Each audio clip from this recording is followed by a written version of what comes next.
Et aujourd'hui, où en est-on avec le programme d'armement de cette armée-là?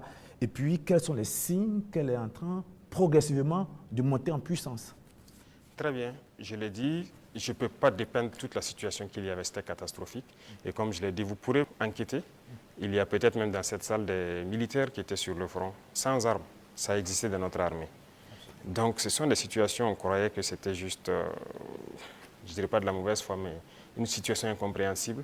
Pour nous, il y avait les armes et on refusait de doter. Mais quand on a été face à la réalité, très vite, on s'est résolu à chercher d'abord à armer l'effectif qui était là. Et là, ça a été la croix et la bannière.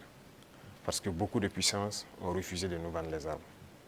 Et donc, on s'est tourné vers ceux qui avaient envie de nous vendre les armes. Très vite, on s'est équipé. On a recruté les VDP, on a pu payer tout ce qu'on voulait. Le processus, nous avons fait un plan d'équipement pour une montée en puissance. Et comme vous le constatez depuis maintenant 2 ans, les équipements commencent à rentrer. C'est toujours pas fini.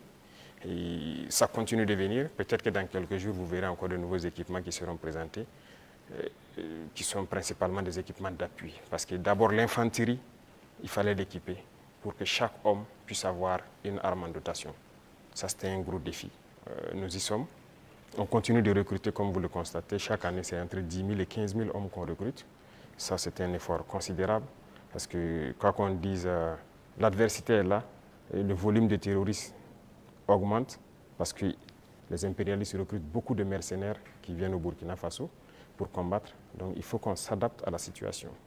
Et maintenant, nous avons notre 3e phase qui n'est plus d'acheter, mais de fabriquer nous-mêmes. Et nous sommes aussi là-dedans.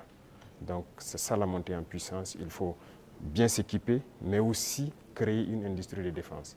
Ça, c'est très important. Dans quelques mois, bien quelques années, on aura ici, nos militaires vont utiliser des armes made in Burkina. Bien sûr. Nous avons la capacité intellectuelle. Il y a de la ressource. Il suffisait juste de chercher. Et voilà. Nous sommes là-dessus. Vous serez surpris sûrement.